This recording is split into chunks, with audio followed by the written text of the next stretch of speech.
الحمدللہ رب العالمین والصلاة والسلام علی سید المرسلین اما بعد فاعوذ باللہ من الشیطان الرجیم بسم اللہ الرحمن الرحیم الصلاة والسلام علیک یا رسول اللہ وعلی آلک واصحابک یا حبیب اللہ الصلاة والسلام علیک یا نبی اللہ وعلی آلک واصحابک یا نور اللہ۔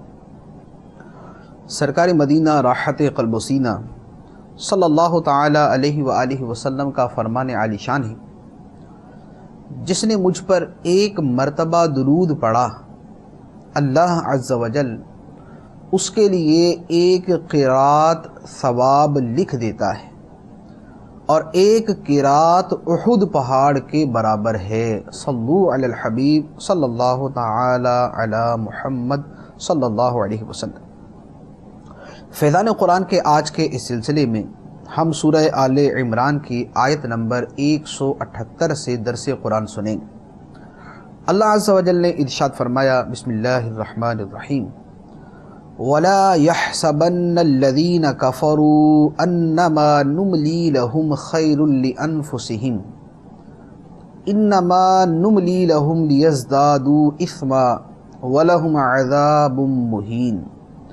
اور کافر ہرگز یہ گمان نہ رکھیں کہ ہم انہیں جو مہلت دے رہے ہیں یہ ان کے لیے بہتر ہے، ہم تو صرف اس لیے انہیں مہلت دے رہے ہیں کہ ان کے گناہ اور زیادہ ہو جائیں اور ان کے لیے ذلت کا عذاب ہے۔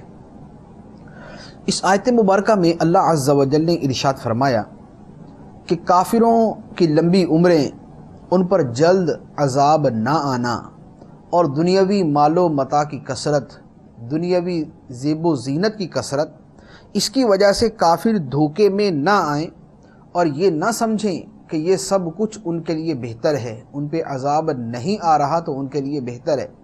فرمایا یہ تو اللہ تعالیٰ کی طرف سے مہلت ہے، اور یہ مہلت اس لیے ہے کہ یہ اپنی ان کرتوتوں میں بڑھتے رہیں اور ان کے گناہوں میں اضافہ ہوتا رہے، اور یہ بات واضح ہو جائے کہ یہ اپنی بد اعمالیوں کی وجہ سے رسوا کن عذاب کے مستحق ہوئے تھے۔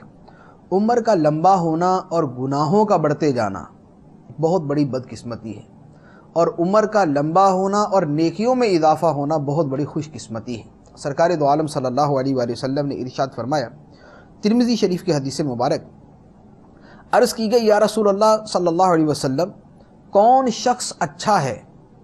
فرمایا جس کی عمر دراز ہو اور اعمال اچھے ہوں۔ عرض کیا گیا بدتر کون ہے؟ فرمایا جس کی عمر دراز ہو اور عمل خراب ہو۔ تو جس کی عمر دراز ہے، لمبی ہے، اور اعمال اچھے ہیں، وہ خوش نصیب ہے، وہ بہتر ہے، اور جس کی عمر دراز ہے، لمبی ہے، اور اعمال برے ہیں، وہ بدتر ہے۔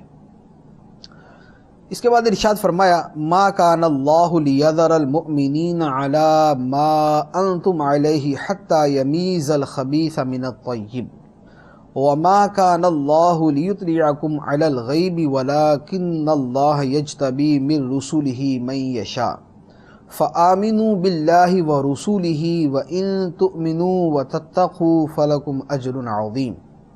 اللہ کی یہ شان نہیں کہ مسلمانوں کو اس حال پر چھوڑے جس پر ابھی تم ہو، جب تک وہ ناپاک کو پاک سے جدا نہ کر دے، اور اے عام لوگو، اللہ تمہیں غیب پر مطلع نہیں کرتا، البتہ اللہ اپنے رسولوں کو منتخب فرما لیتا ہے جنہیں پسند فرماتا ہے، تو تم اللہ اور اس کے رسولوں پر ایمان لاؤ، اور اگر تم ایمان لاؤ اور متقی بنو تو تمہارے لیے بہت بڑا اجر ہے۔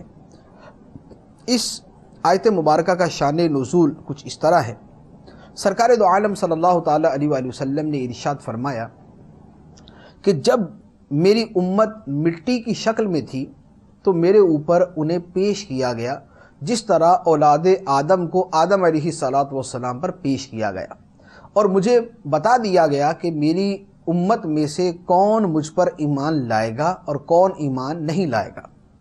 منافقین نے جب یہ بات سنی تو سرکار دو عالم صلی اللہ تعالیٰ علیہ وآلہ وسلم کے اس علمی وسعت کا مذاق اڑایا۔ کہنے لگے کہ محمد صلی اللہ علیہ وسلم کا دعویٰ تو یہ ہے کہ ان کو سب کچھ پتہ ہے، اور ہم دن رات ان کے ساتھ رہتے ہیں اور ہم دل سے ایمان نہیں لائے، پھر بھی ان کو ہمارا پتہ نہیں۔ تو ہمارا پتہ نہیں ہے تو پوری امت کا کہاں سے پتہ چل گیا؟ اس پر سرکار دو عالم صلی اللہ تعالیٰ علیہ وآلہ وسلم کو جب اطلاع ملی، آپ منبر شریف پر کھڑے ہوئے، اللہ تعالیٰ کی حمد و ثنا کی اور فرمایا ان لوگوں کا کیا حال ہے جو میرے علم پر اعتراض کرتے ہیں، ان لوگوں کا کیا حال ہے جو میرے علم پر اعتراض کرتے ہیں۔ آج سے لے کر قیامت تک جو کچھ ہونے والا ہے، ان میں سے جس چیز کے بارے میں تم مجھ سے سوال کرو گے، آج میں تمہیں اس کا جواب دوں گا۔ جب سرکار دو عالم صلی اللہ علیہ وآلہ وسلم نے یہ منبر پر کھڑے ہو کر ارشاد فرمایا تو حضرت عبداللہ بن حذافہ سہمی رضی اللہ تعالی عنہ کھڑے ہوئے اور عرض کرنے لگے، یا رسول اللہ صلی اللہ علیہ وسلم، میرا باپ کون ہے؟ فرمایا حذافہ۔ حضرت عمر فاروق رضی اللہ تعالی عنہ کھڑے ہوئے اور عرض کی، یا رسول اللہ صلی اللہ علیہ وسلم، ہم اللہ کے رب ہونے پر، اسلام کے دین ہونے پر، قرآن کے امام ہونے پر اور آپ کے رسول ہونے پر راضی ہیں، ہمیں معاف فرما دیں۔ تو پھر سرکار دو عالم صلی اللہ علیہ وآلہ وسلم منبر سے نیچے تشریف لے آئے اور یہ کہہ رہے تھے، کیا تم باز آؤ گے؟ کیا تم باز آؤ گے؟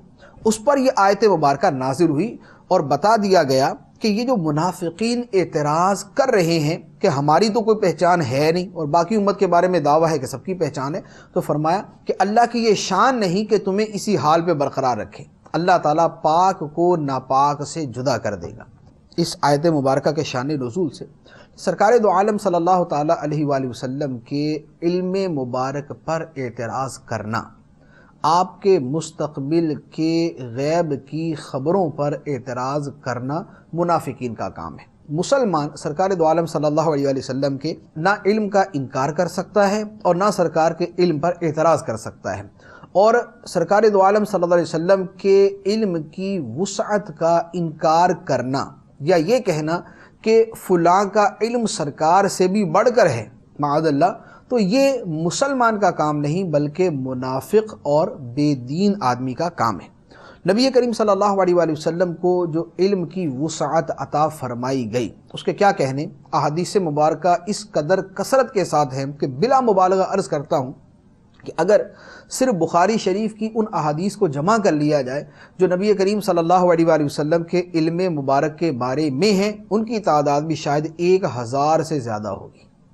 1000 سے زیادہ صرف بخاری شریف کے اندر حدیثیں ہوں گی جو سرکار دو عالم صلی اللہ علیہ وآلہ وسلم کے علم مبارک پر دلالت کرنے والی ہوگی۔ ایک حدیث مبارک صرف عرض کرتا ہوں، مسلم شریف کی حدیث مبارک ہے، حضرت عمرو بن اخطب انصاری رضی اللہ تعالی عنہ سے روایت ہے، فرماتے ہیں کہ ایک دن سرکار دو عالم صلی اللہ علیہ وآلہ وسلم نے نماز فجر سے غروب آفتاب تک خطبہ ارشاد فرمایا۔ نماز فجر سے غروب آفتاب تک خطبہ ارشاد فرمایا، بیچ میں ظہر و عصر کی نمازوں کے علاوہ کچھ کام نہ کیا، اور اس پورے وقت میں ہمیں وہ سب کچھ بتا دیا جو کچھ قیامت تک ہونے والا تھا۔ ہم میں زیادہ علم والا وہ ہے جسے زیادہ خطبہ یاد رہا۔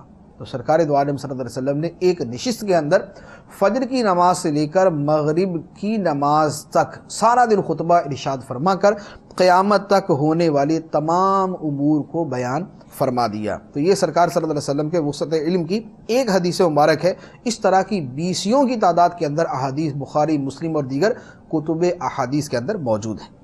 اللہ عز و جل ارشاد فرماتا ہے، وَلَا يَحْسَبَنَّ الَّذِينَ يَبْخَلُونَ بِمَا آتَاهُمُ اللَّهُ مِنْ فَضْلِهِ هُوَ خَيْرًا لَهُمْ بَلْ هُوَ شَرٌّ لَهُمْ سَيُطَوَّقُونَ مَا بَخِلُوا بِهِ يَوْمَ الْقِيَامَةِ وَلِلَّهِ مِيرَاثُ السَّمَاوَاتِ وَالْأَرْضِ وَاللَّهُ بِمَا تَعْمَلُونَ خَبِيرٌ۔ اور جو لوگ اس چیز میں بخل کرتے ہیں جو اللہ نے انہیں اپنے فضل سے دی ہے، وہ ہرگز اسے اپنے لیے اچھا نہ سمجھیں، بلکہ یہ بخل ان کے لیے برا ہے۔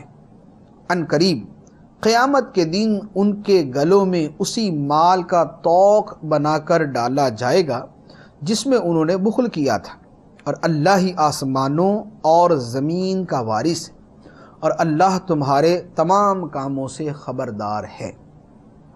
اس آیت مبارکہ میں بخل کی مذمت بیان کی گئی ہے۔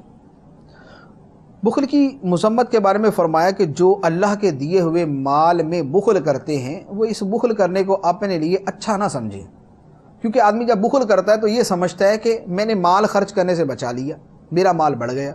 کسی جگہ 1000 روپیہ خرچ کرنا ہے اور نہ کیا تو آدمی یہ سمجھتا ہے کہ میں نے 1000 روپیہ اپنا بچا لیا۔ تو فرمایا یہ جو بخل کرتے ہیں یہ اس بخل کرنے کو اپنے لیے اچھا نہ سمجھیں، بلکہ یہ ان کے لیے برا ہے۔ بخل کیا ہے؟ بخل کی تعریف احیاء العلوم سے خلاصتاً عرض کرتا ہوں۔ بخل کی تعریف یہ ہے کہ جہاں شرعاً یا عرف و عادت کے اعتبار سے خرچ کرنا واجب ہو وہاں خرچ نہ کیا جائے۔ شرعاً خرچ کرنا واجب ہو نہ کیا جائے، یا عرفاً خرچ کرنا واجب ہو نہ کیا جائے۔ جیسے زکوٰۃ، صدقہ فطر، ان کا خرچ کرنا شرعاً ضروری ہے، تو اب جو زکوٰۃ نہ دے، صدقہ فطر نہ دے، شریعت نے جہاں دیگر جگہوں پر خرچ کرنے کا فرمایا وہاں خرچ نہ کرے، تو یہ شرعی اعتبار سے یہ بخل ہوگا۔ اور دوست احباب پر، عزیز رشتہ داروں پر خرچ کرنا عرفاً واجب ہے، کہ عرف اس کو لازم قرار دیتا ہے کہ آدمی اپنے رشتہ داروں پر، اپنے عزیز دوستوں پر خرچ کرے۔ تو اب جو یوں خرچ نہیں کرتا تو یہ چونکہ عرفاً واجب تھا خرچ نہیں کیا، تو یہ آدمی بھی بخیل ہے۔ اگرچہ گناہ کے زمرے میں یہ صورت نہ آئے لیکن یہ آدمی بخیل قرار پائے گا، اور اس کا بخل ہو سکتا ہے کہ اس کو شرعی گناہ والی صورت کی طرف بھی لے جائے۔ تو بخل کی تعریف یہ ہوئی کہ جہاں شرعاً یا عرفاً، عرف اور عادت کے مطابق خرچ کرنا واجب ہو وہاں پر خرچ نہ کیا جائے، یہ بخل ہے۔ بخل کی مذمت میں سرکار دو عالم صلی اللہ علیہ وآلہ وسلم نے ارشاد فرمایا کہ بخیل یعنی کنجوس آدمی اللہ عز و جل سے دور ہے، جنت سے اور آدمیوں سے دور ہے، جبکہ جہنم سے قریب ہے۔ اور آیت مبارکہ کے اندر اکثر مفسرین نے فرمایا کہ یہاں آیت کے اندر بخل سے مراد زکوٰۃ نہ دینا ہے۔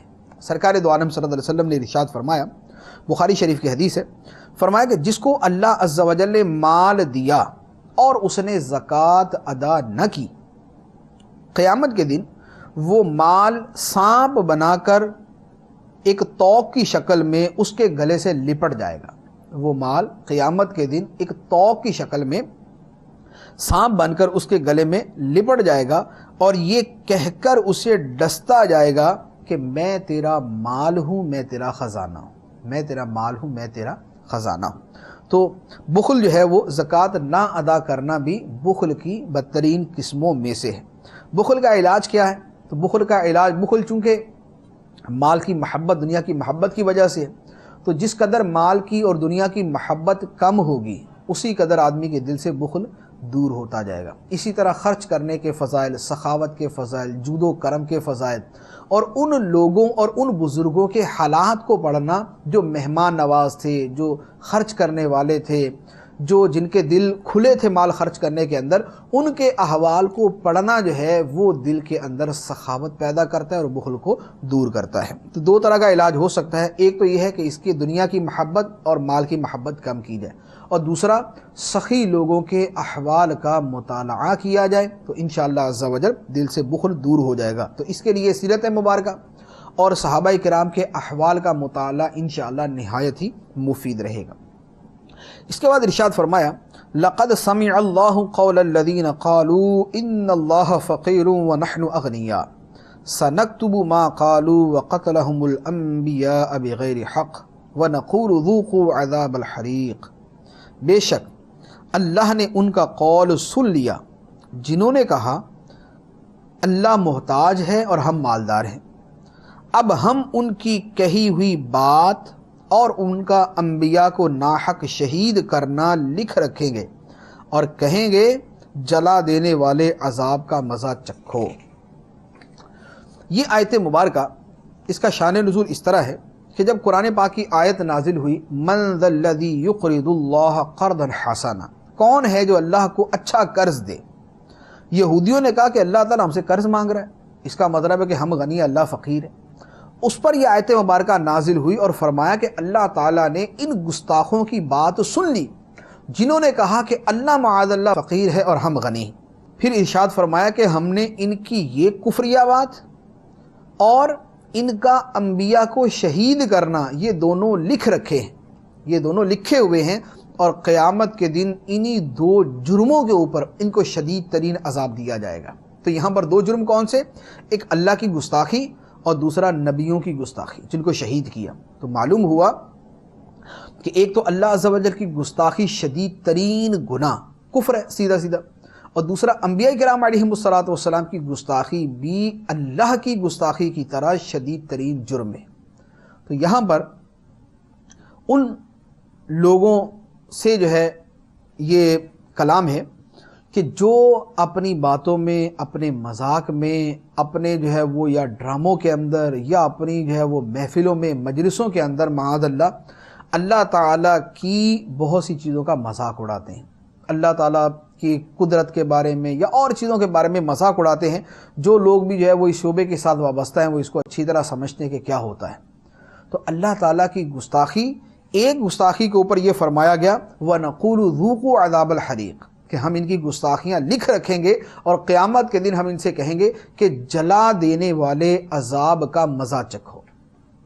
تو جو لوگ اپنے مذاق کے اندر، اپنی مستیوں کے اندر، اپنے ڈراموں کے اندر یا ڈرامے دیکھنے اور سننے کے اندر معاذ اللہ تعالیٰ کی گستاخیوں کے مرتکب ہوتے ہیں، ان کو یہ وعید اپنے پیش نظر رکھنی چاہیے، اور مسلمانوں کو چاہیے کہ ایسے کفریات سے مطلقاً اپنے آپ کو دور رکھیں۔ فلموں سے، ڈراموں سے اور کامیڈی ڈراموں سے اپنے آپ کو دور رکھیں کہ یہ کفریات سے بھرے ہوتے ہیں، ان کو دیکھیں گے تو کفریات سنیں گے، تو کفریات سنیں گے تو اگر رضا کے ساتھ ایک مرتبہ سن لیے تو سیدھی جو ہے یہ والی وعید جو ہے یہ ان کے اوپر صادق آئے گی۔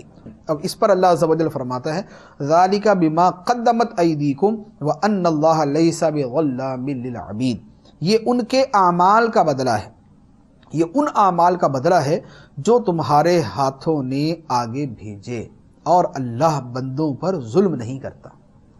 تو یہ قیامت کے دن جو عذاب ہوگا یہ اپنے ہاتھوں کے اعمال کی وجہ سے ہوگا، اللہ تعالیٰ کی طرف سے بلا وجہ عذاب نہیں دیا جائے گا، بلکہ بندوں کے اعمال کا یہ نتیجہ ہوگا، ان کی کرتوتوں کا نتیجہ ہوگا۔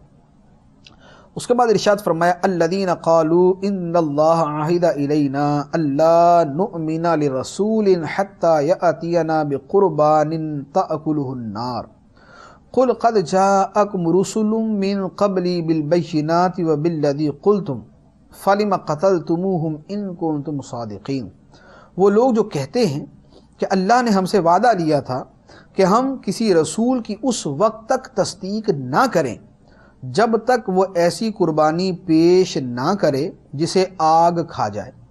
اے حبیب تم فرما دو کہ بے شک مجھ سے پہلے بہت سے رسول تمہارے پاس کھلی نشانیاں اور وہی معجزات لے کر آئے جو تم نے کہے تھے، پھر اگر تم سچے ہو تو تم نے انہیں شہید کیوں کیا؟ اس آیت مبارکہ کا شان نزول اس طرح ہے، یہودیوں کی ایک جماعت نے سرکار مدینہ صلی اللہ علیہ وآلہ وسلم سے کہا کہ ہم سے توریت میں عہد لیا گیا ہے کہ جو شخص نبوت کا دعویٰ کرے اگر وہ ایسی قربانی پیش نہ کرے جسے آسمان سے سفید رنگ کی آگ اتر کر کھا جائے، اگر ایسی نشانی پیش نہ کرے تو ہم اس پر ایمان نہیں لائیں گے۔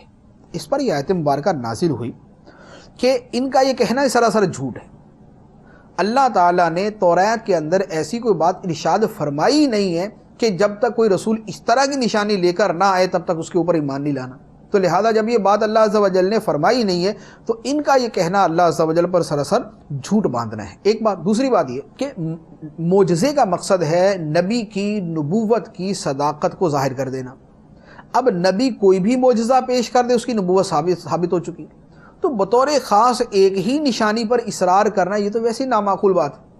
جب نبی نے اپنی نبوت کا دعویٰ کیا اور نبوت کے دعوے کے ساتھ اس نے کوئی بھی معجزہ پیش کر دیا تو اب اس کو ماننے سے اب کوئی چھوٹ کی صورت نہیں ہے، اب اس کو ماننا ہی پڑے گا۔ تو جب نبی صلی اللہ تعالیٰ علیہ وآلہ وسلم، کوئی بھی نبی جب اپنی نبوت کا دعویٰ کرنے اور دیگر معجزات دکھا رہے ہیں، خواہ وہ کتاب کی شکل میں ہے یا اور معجزات کی شکل میں ہے، دلائل کے ساتھ جب ان کی نبوت ثابت ہو چکی تو اب ان پر ایمان لانا ہی ضروری ہے، ہیلے بہانے کی کوئی گنجائش نہیں۔ پھر اس کے ساتھ ارشاد فرمایا کہ اچھا اب یہی بات لے لو کہ تم نے کہا کہ جب ایسی نشانی آئے تو ایمان لانا ہے، تو جو پہلے رسول گزرے ہیں وہ روشن نشانیاں بھی لائے، وہ ان روشن نشانیوں کے ساتھ وہ معجزہ بھی لے کر آئے جو تم نے کہا، یہ والا یا اس کے علاوہ کوئی اور۔ تو جب پہلے انبیاء نے معجزات بھی دکھائے، تمہارے مطلوبہ معجزات بھی دکھائے، اس کے باوجود تم نے ان کو شہید کر دیا۔ تو اگر تم اپنے دعوے میں سچے ہو کہ ہمارے سامنے جب ہماری مطلوبہ نشانی آ جائے گی تو ہم اس پر ایمان لے آئیں گے، تو جب پچھلے انبیاء نے تمہارے سامنے یہ مطلوبہ نشانیاں پیش کی تھی تو تب کیوں نہیں ایمان لائے، اور بجائے ایمان لانے کے تم نے تو ان کو قتل کرنا شروع کر دیا تھا۔ تو پتہ چلا کہ تمہارا اس طرح کے دلائل کا مطالبہ کرنا ہی سراسر غلط، اور تمہارا طرز عمل جو سابقہ طرز عمل ہے وہ بتا رہا ہے کہ اگر تمہارے مطلوبہ معجزات بھی دکھا دیا جائیں تب بھی تم ایمان نہیں لاؤ گے۔ اسی سے ایک اور بات بھی سامنے آتی ہے کہ جب کوئی بات دلیل سے ثابت ہو جائے تو اس کے بعد بلا وجہ یہ مطالبہ کرنا کہ نہیں فلاں دلیل ہمیں دکھاؤ گے تو ہم مانیں گے، یہ یہودیوں کا طریقہ ہے، یہ مسلمانوں کا طریقہ نہیں۔ ہمارے ہاں بہت ساری چیزوں کے اوپر اسی طرح ہوتا ہے کہ بہت سارے معمولات ہیں اہل سنت کے جو بیان کر دیے جاتے ہیں دلائل کے ساتھ، اس کے باوجود مطالبہ یہ ہوتا ہے کہ نہیں یہ دلیلیں نہیں، ہمیں یہ دلیل دکھاؤ کہ سرکار نے کیا ہو، نبی کریم علیہ السلام کے زمانے میں ہوا ہو۔ تو اب جب کوئی بات دلیل سے ثابت ہو چکی، اس کے بعد یہ مطالبہ کرنا کہ نہیں بخاری میں ہوگا تو ہی مانیں گے، مسلم میں ہوگا تو ہی مانیں گے، فلاں طرح کی دلیل ہوگی تو ہی مانیں گے، تو یہ مطالبہ کرنا سراسر غلط ہے۔ اصل مدار اس پر ہے کہ کوئی بات دلیل کے ساتھ ثابت ہو چکی ہے یا نہیں ہو چکی، تو جب بات دلیل سے ثابت ہو جائے اس کے بعد اس کو تسلیم کرنا ضروری ہے۔ اس کے بعد ارشاد فرمایا فَإِن كَذَّبُوكَ فَقَدْ كُذِّبَ رُسُلٌ مِّن قَبْلِكَ جَاءُوا بِالْبَيِّنَاتِ وَالزُّبُورِ وَالْكِتَابِ الْمُنِيرِ۔ تو اے حبیب اگر وہ تمہاری تکذیب کرتے ہیں تو تم سے پہلے رسولوں کی بھی تکذیب کی گئی جو صاف نشانیاں اور صحیفے اور روشن کتاب لے کر آئے تھے۔ یہاں سرکار صلی اللہ علیہ وسلم کی تسلی دی گئی کہ اے محبوب اگر آپ کو جھٹلایا جاتا ہے، یہ لوگ آپ کو رسول نہیں مانتے، تو آپ فکر نہ کریں، آپ تسلی رکھیں، آپ سے پہلے رسولوں کے ساتھ بھی یہی سلوک کیا گیا، وہ بھی کتابیں لے کر آئے، روشن کتابیں لائے، نشانیاں لے کے آئے، صحیفے لے کر آئے، ان کو بھی جھٹلایا گیا۔ تو جب ان کو جھٹلایا گیا تو اب آپ کو جھٹلایا جا رہا ہے، تو آپ کو غم کرنے کی حاجت نہیں، ہم نے آپ کو رسول بنا کے بھیجا ہے، آپ کو اسی بات کو پیش نظر رکھیں، آپ کو ان کی تکذیب کی طرف دیکھنے کی حاجت ہی نہیں۔ آپ تبلیغ فرمائیں، قبول کرتے ہیں تو ٹھیک ہے، نہیں کرتے تو نہ صحیح، آپ کو اپنے دل میں غم اور افسردگی لینے کی حاجت نہیں۔ اس کے بعد فرمایا کل نفس ذائقۃ الموت وانما توفون اجورکم یوم القیامۃ فمن زحزح عن النار وادخل الجنۃ فقد فاز وما الحیاۃ الدنیا الا متاع الغرور۔ ہر جان موت کا مزہ چکھنے والی ہے، اور قیامت کے دن تمہیں تمہارے اجر پورے پورے دیے جائیں گے۔ تو جسے آگ سے بچا لیا گیا اور جنت میں داخل کر دیا گیا تو وہ کامیاب ہو گیا، اور دنیا کی زندگی تو صرف دھوکے کا سامان ہے۔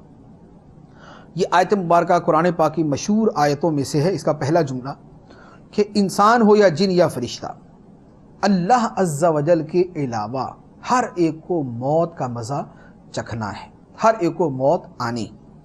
تو موت کو یاد رکھنا جو ہے یہ بہت ہی زیادہ ضروری ہے، آدمی کی اصلاح کے لیے یہ بنیادی چیز ہے۔ سرکار دو عالم صلی اللہ علیہ وسلم نے ارشاد فرمایا دنیا میں ایسے رہو جیسے مسافر بلکہ راہ چلتا، کہ راہ چلتے چلتے بس آدمی جتنی توجہ دیتا ہے اتنی ہی راستے کی طرف توجہ دے، تو دنیا کی طرف اتنی ہی توجہ دینی چاہیے۔ اور ایک اور حدیث مبارک میں ارشاد فرمایا لذتوں کو توڑ دینے والی موت کو کثرت سے یاد کرو، لذتوں کو توڑ دینے والی موت کو کثرت سے یاد کرو۔ ایک اور حدیث مبارکہ میں فرمایا کہ نصیحت کے لیے موت ہی کافی ہے، کفا بالموت واعظہ، نصیحت کے لیے موت ہی کافی ہے۔ دوسرا اس آیت مبارکہ میں جو فرمایا گیا کامیابی کا جو معیار ہے وہ ارشاد فرمایا کہ جسے جہنم سے بچا لیا گیا اور جنت میں داخل کر دیا گیا وہ کامیاب ہے۔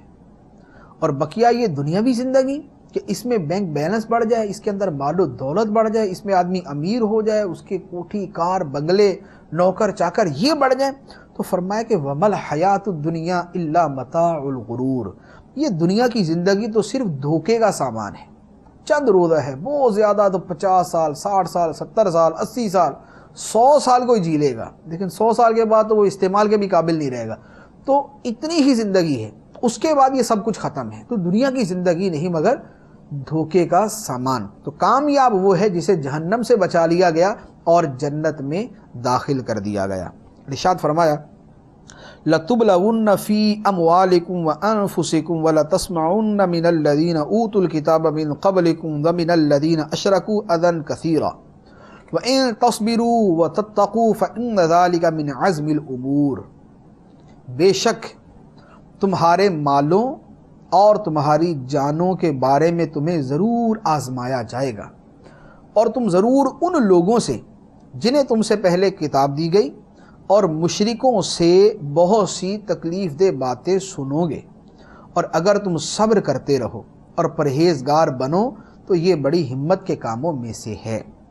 یہاں مسلمانوں کو سمجھا دیا کہ تمہیں تمہارے مال کے اندر آزمایا جائے گا، زکوٰۃ فرض ہوگی اور جو ہے وہ صدقات واجب ہوں گے، اور بہت ساری چیزیں تمہارے مال کے اندر جو ہے وہ تم پر لازم کی جائیں گی۔ اسی طرح تمہیں تمہاری جانوں کے بارے میں آزمایا جائے گا، تمہیں تکلیفیں آئیں گی، راہ خدا میں تکلیفیں، اس سے ہٹ کر تکلیفیں آئیں گی، تو یہ تمہاری آزمائش ہوگی۔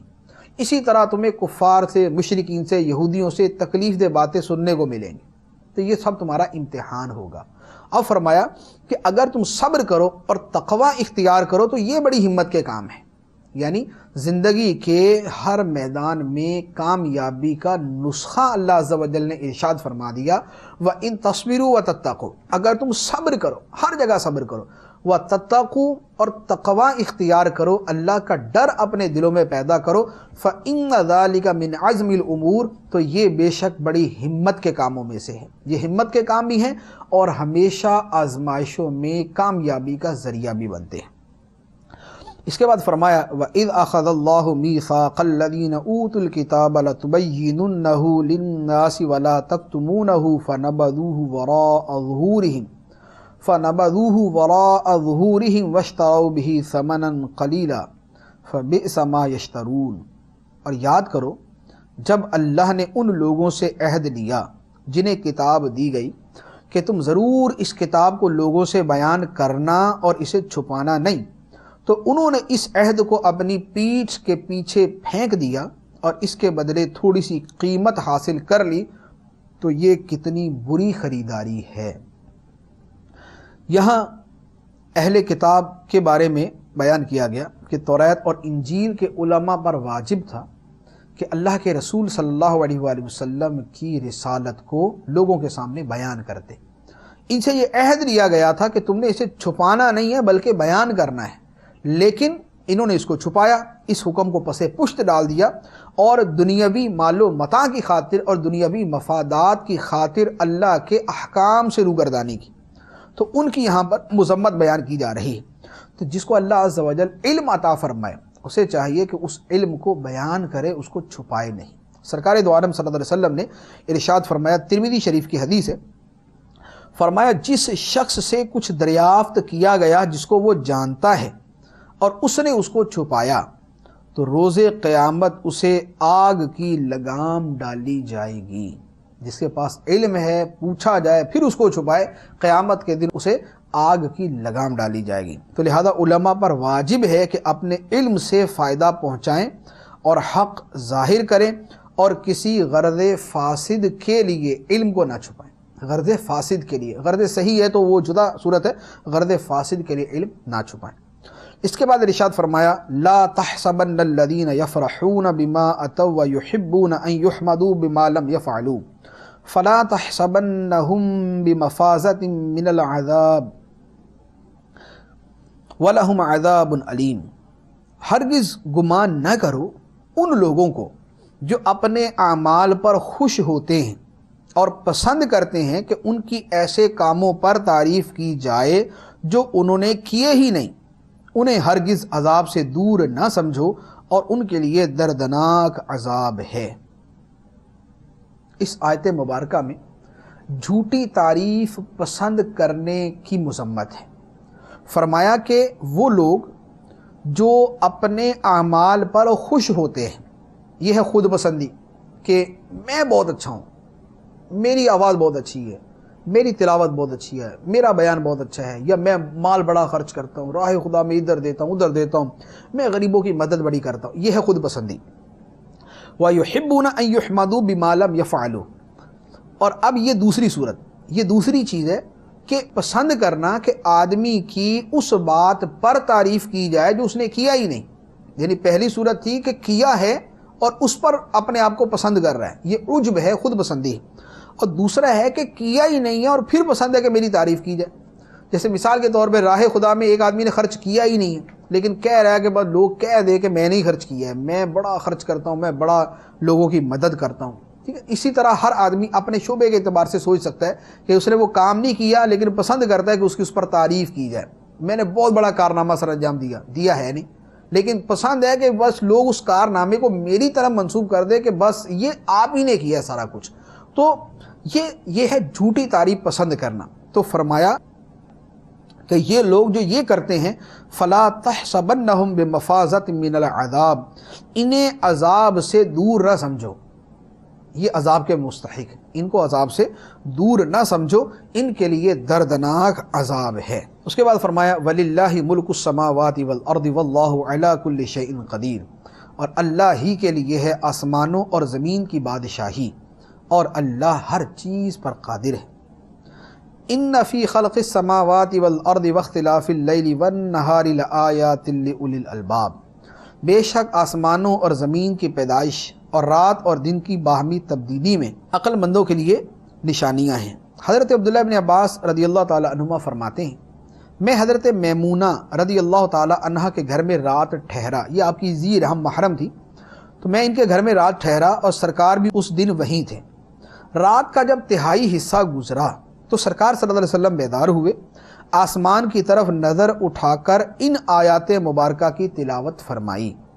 اور ایک روایت میں یہ ہے کہ تلاوت کے بعد ارشاد فرمایا اس پر افسوس ہے جو یہ آیات پڑھے اور آسمان و زمین کی حکمتوں پر غور نہ کرے، کہ بے شک آسمان و زمین کی پیدائش میں، رات اور دن کے باہم بدلنے میں عقل مندوں کے لیے نشانیاں ہیں. تو اس سے پتہ چلا کہ جو سائنسی علوم ہے، علم جغرافیہ ہے اور آسمانوں کے متعلقہ علم ہے، علم فلکیات ہے، زمین کے متعلق علم ہے، علم ارضیات ہے، یہ سارے علوم جو ہے ان میں غور و فکر کرنا جو ہے یہ شریعت کی نظر میں مطلوب ہے، محبوب ہے. تو اگر کوئی اچھی نیت کے ساتھ یہ علم حاصل کرتا ہے تو وہ ثواب کا مستحق بنتا ہے.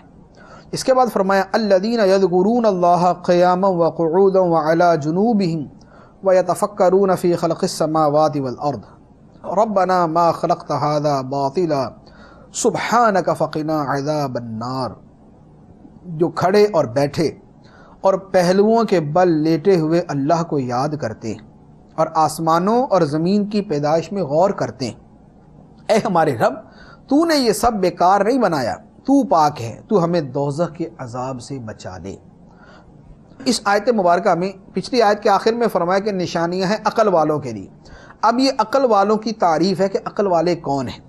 تو عقل مند وہ ہیں جو کھڑے بیٹھے لیٹے ہر حال میں اللہ کو یاد کرتے ہیں، ہر حال میں اللہ کو یاد کرتے ہیں، اور آسمان و زمین کی پیدائش میں غور و فکر کرتے ہیں، اور غور و فکر کر کے اللہ کی بڑائی اور عظمت بیان کرتے ہیں کہ اے میرے مولا، اے ہمارے رب، تو نے ان چیزوں کو بیکار پیدا نہیں فرمایا، تو پاک ہے، ہمیں آگ کے عذاب سے بچا لے.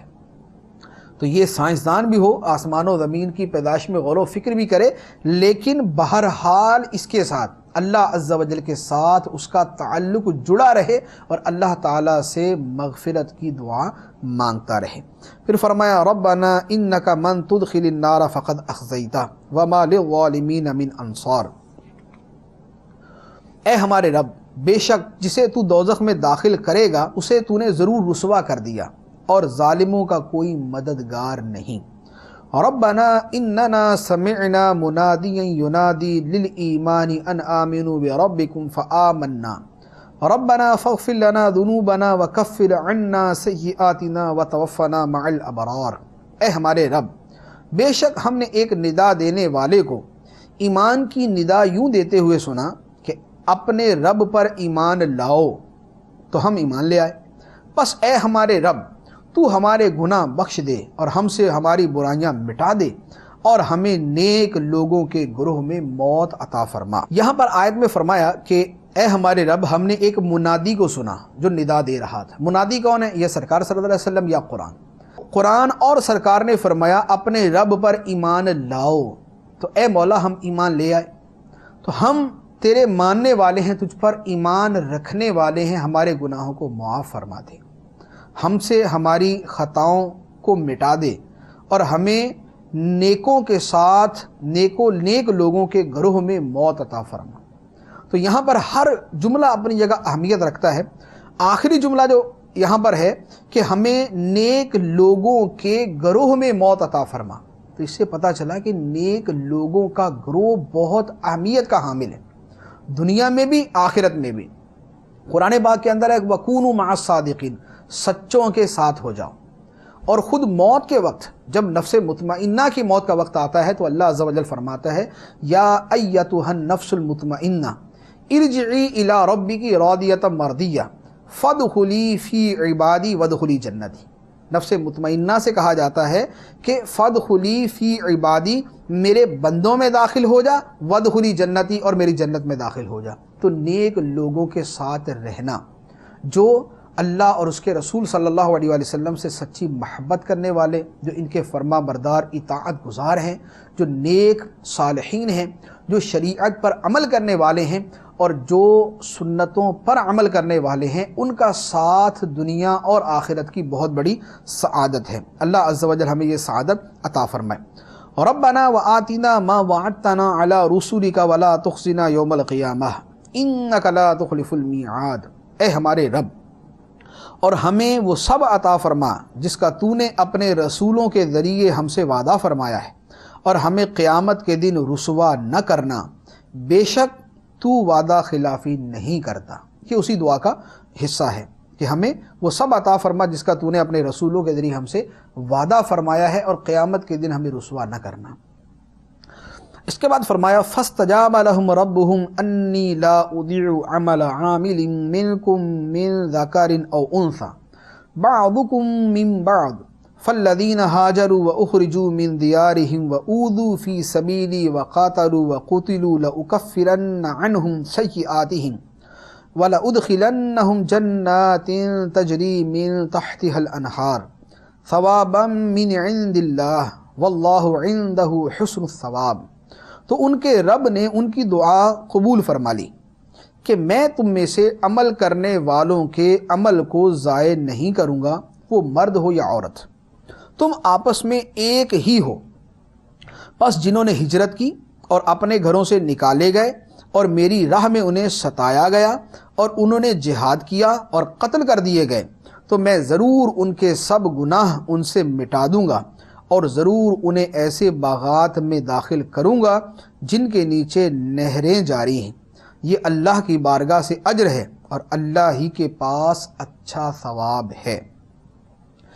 یہاں آیت مبارکہ میں فرمایا کہ اللہ نے ان کی دعا قبول فرما لی۔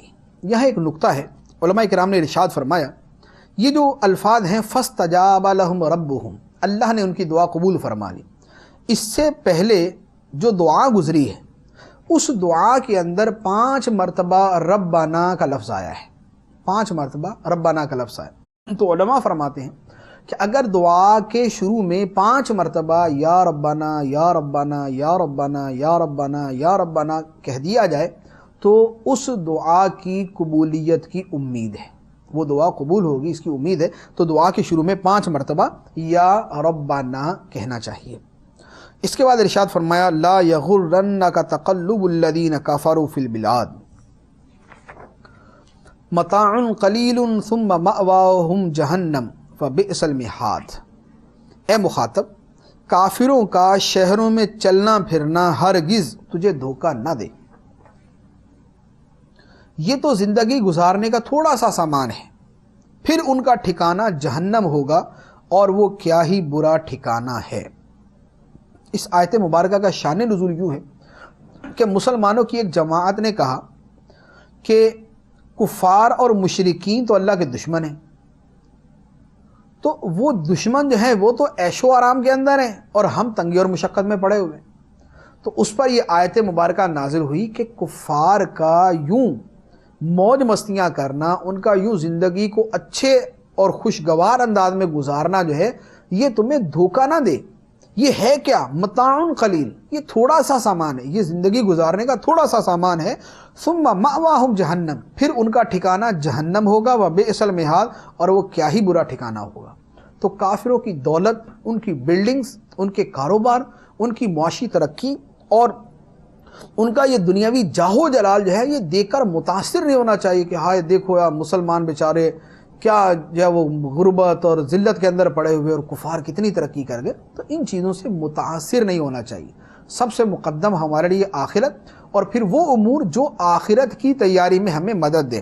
پیسہ ہونا بری بات نہیں ہے، لیکن کفار کے پیسے سے متاثر ہو کر اپنے مسلمان ہونے پر افسوس کرنا یہ بہت بری بات ہے. اس کے بعد ارشاد فرمایا لیکن الذین اتقوا ربهم لهم جنات تجری من تحتها الانہار خالدین فیہا نزلا من عند اللہ وما عند اللہ خیر للابرار. لیکن وہ لوگ جو اپنے رب سے ڈرتے ہیں ان کے لیے جنتیں ہیں جن کے نیچے نہریں بہہ رہی ہیں، ہمیشہ ان میں رہیں گے. یہ اللہ کی طرف سے مہمان نوازی کا سامان ہے، اور جو اللہ کے پاس ہے وہ نیکوں کے لیے بہترین چیز ہے. تو یہاں فرما دیا کہ کفار کا تو دنیاوی زندگی کا ساز و سامان ہے، مسلمانوں کے لیے تو جنت ہے، مسلمانوں کے لیے تو اللہ عز و جل کی بارگاہ میں مہمان نوازی کا سامان ہے، مسلمانوں کے لیے تو اللہ کی بارگاہ میں بہتری اور بھلائی ہے. تو مسلمان ان چیزوں کو چھوڑ کر کفار کی دنیاوی ترقی اور ان کے دنیاوی عیش و عشرت کو نہ دیکھیں. حضرت عمر فاروق رضی اللہ تعالی عنہ سرکار صلی اللہ علیہ وسلم کی بارگاہ میں آئے، مسلم کی حدیث ہے. دیکھا تو نبی کریم صلی اللہ علیہ وسلم ایک بوریے پر آرام فرما رہے تھے. سر اقدس کے نیچے چمڑے کا تکیہ تھا جس میں ناریل کے ریشے بھرے ہوئے تھے، اور جسم مبارک پر بوریے کے نشانات نقش ہو گئے تھے. یہ حال دیکھ کر فاروق اعظم رضی اللہ تعالیٰ نے رو پڑے. سرور کائنات صلی اللہ علیہ وسلم نے رونے کا سبب دریافت کیا تو عرض کیا یا رسول اللہ صلی اللہ علیہ وسلم، قیصر و کسریٰ تو عیش و آرام میں ہوں اور آپ اللہ کے رسول ہو کر اس حال میں. نبی رحمت صلی اللہ علیہ وآلہ وسلم نے ارشاد فرمایا اے عمر، کیا تمہیں یہ پسند نہیں کہ ان کے لیے دنیا ہو اور ہمارے لیے آخرت؟ ان کے لیے دنیا ہو اور ہمارے لیے آخرت. اسی طرح ایک اور حدیث مبارک سرکار دو عالم صلی اللہ تعالیٰ علیہ وآلہ وسلم حضرت فاطمہ الزہرا رضی اللہ تعالیٰ عنہا کے گھر تشریف لے گئے تو دیکھا کہ حضرت فاطمہ رضی اللہ تعالیٰ عنہا نے اونٹ کے بالوں سے بنا ہوا موٹا لباس پہنا ہوا ہے اور چکی میں آٹا پیس رہی. نبی کریم صلی اللہ علیہ وآلہ وسلم نے جب دیکھا تو آنکھوں سے سیل اشک رواں ہو گیا. رحمت عالم صلی اللہ علیہ وآلہ وسلم نے ارشاد فرمایا تجرعی مرارت الدنیا لنعیم الابد. اے فاطمہ، دنیا کی تنگی اور سختی کا گھونٹ پی لو تاکہ جنت کی ابدی نعمتیں حاصل ہوں. تو لہذا مسلمان کو دنیاوی تکالیف کے اوپر پریشان نہیں ہونا چاہیے بلکہ آخرت پر نگاہ رکھنی چاہیے. اس کے بعد ارشاد فرمایا وَإِنَّ مِنْ أَهْلِ الْكِتَابِ لَمَنْ يُؤْمِنُ بِاللَّهِ وَمَا أُنزِلَ إِلَيْكُمْ وَمَا أُنزِلَ إِلَيْهِمْ خَاشِعِينَ لِلَّهِ لَا يَشْتَرُونَ بِآيَاتِ اللَّهِ ثَمَنًا قَلِيلًا أُولَئِكَ لَهُمْ أَجْرُهُمْ عِنْدَ رَبِّهِمْ إِنَّ اللَّهَ سَرِيعُ الْحِسَابِ. اور بے شک کچھ اہل کتاب ایسے ہیں جو اللہ پر اور جو تمہاری طرف نازل کیا گیا اس پر اور جو ان کی طرف نازل کیا گیا اس پر اس حال میں ایمان لاتے ہیں کہ ان کے دل اللہ کے حضور جھکے ہوئے ہیں، وہ اللہ کی آیتوں کے بدلے ذلیل قیمت نہیں لیتے. یہی وہ لوگ ہیں جن کا ثواب ان کے رب کے پاس ہے اور اللہ جلد حساب کرنے والا ہے. یہ آیت مبارکہ حبشہ کے بادشاہ نجاشی کے بارے میں نازل ہوئی. جب وہ فوت ہوئے تو سرکار دو عالم صلی اللہ علیہ وسلم نے صحابہ کرام کے ساتھ مل کر ان کی نماز جنازہ ادا فرمائی. وفات دوسرے ملک میں اور سرکار صلی اللہ علیہ وسلم نے مدینہ منورہ میں نماز جنازہ ادا فرمائی. تو حضرت جبرائیل امین علیہ السلام نے ان کی میت کو سرکار علیہ السلام کے سامنے کر دیا اور سارے پردے ہٹا دیے گئے. تو حبشہ کی سرزمین جو ہے وہ مدینہ منورہ کے سامنے پیش کر دی گئی اور یوں جنازہ ادا کیا گیا۔ تو اس پر منافقین نے کہا کہ دیکھو حبشہ کے نصرانی پر نماز پڑھ رہے ہیں، مسلمان اور سرکار صلی اللہ علیہ وسلم حبشہ کے ایک عیسائی پر نماز پڑھ رہے ہیں جن کو آپ نے کبھی دیکھا ہی نہیں اور نہ وہ ان کے دین پر تھے۔ تو اس پر یہ آیت مبارکہ نازل ہوئی اور بتا دیا گیا کہ وہ اہل کتاب یعنی نجاشی بادشاہ جو تھا وہ مومن تھا، اللہ پر بھی ایمان رکھتا تھا، جو کتابیں ان کے اوپر نازل ہوئی ان کے مذہب میں وہ ان پر بھی ایمان رکھتا تھا، اور جو کتابیں اے مسلمانوں تمہارے نبی پر نازل ہوئی ہیں اس پر بھی ایمان رکھتا تھا۔ تو اس کے ایمان کی گواہی اللہ عز و جل یہاں پر بیان فرمائی۔ اس کے بعد سورہ آل عمران کی آخری آیت کے اندر اللہ عز و جل نے ارشاد فرمایا، یا ایھا الذین آمنوا اصبروا وصابروا ورابطوا واتقوا اللہ لعلکم تفلحون، اے ایمان والو صبر کرو اور صبر میں دشمنوں سے آگے رہو اور اسلامی سرحد کی نگہبانی کرو اور اللہ سے ڈرتے رہو اس امید پر کہ تم کامیاب ہو جاؤ۔ اس آیت مبارکہ میں 3 لفظ بطور خاص آئے ہیں، ایک صبر اور ایک مصابرہ اور ایک مرابطہ۔ صبر اور مصابرہ کی تفسیر میں کئی اقوال ہیں۔ صبر کا معنی ہے نفس کو اس چیز سے روکنا جو شریعت اور عقل کے تقاضوں کے مطابق نہ ہو، اور مصابرہ کا معنی ہے دوسروں کی ایذا رسانیوں پر صبر کرنا۔ صبر کے بارے میں فرمایا کہ جس دین پر تم ہو اس پر صبر کرو، کوئی مصیبت پہنچنے یا کسی اور وجہ سے اس دین کو نہ چھوڑو، اللہ تعالیٰ کی اطاعت، فرائض کی ادائیگی یا تلاوت قرآن پر صبر کرو اور کفار سے جہاد کرنے پر صبر کرو، قدرتی مصائب مثلا مرض، فقر، قحط اور خوف پر صبر کرو، اور صابروں سے مراد یہ ہے کہ کفار سے جنگ کی صورت میں ان سے زیادہ صبر کر کے غالب آؤ، یا اس سے مراد ہے کہ خواہشات نفس کی مخالفت پر ڈٹے رہو۔ رابطو اس کے 2 معنی ہیں، ایک معنی یہ کیا گیا کہ سرحد پر اپنے جسموں اور گھوڑوں کو کفار سے جہاد کے لیے تیار رکھو، سرحد پر اپنے جسموں اور گھوڑوں کو کفار سے جہاد کے لیے تیار رکھو۔ اور دوسرا معنی یہ بیان کیا گیا کہ اللہ تعالیٰ کی اطاعت پر کمر بستہ رہو، اللہ تعالیٰ کی اطاعت پر کمر بستہ رہنے کا بھی حکم ہے اور سرحد اسلامی کی حفاظت کا بھی حکم ہے۔ سرکار دو عالم صلی اللہ علیہ وسلم نے فرمایا، راہ خدا میں ایک دن سرحد کی نگہبانی کرنا دنیا و ما فیہا سے بہتر ہے، اور واتقوا اللہ لعلکم تفلحون، اللہ سے ڈرتے رہو اس امید پر کہ تم کامیاب ہو جاؤ۔ اللہ عز و جل ہمیں سورہ آل عمران میں بلکہ پورے قرآن میں بیان کردہ تمام احکام پر عمل کی توفیق عطا فرمائے، ہمیں سچا اور باعمل مسلمان بنائے، آمین بجاہ النبی الامین صلی اللہ تعالی علیہ وسلم۔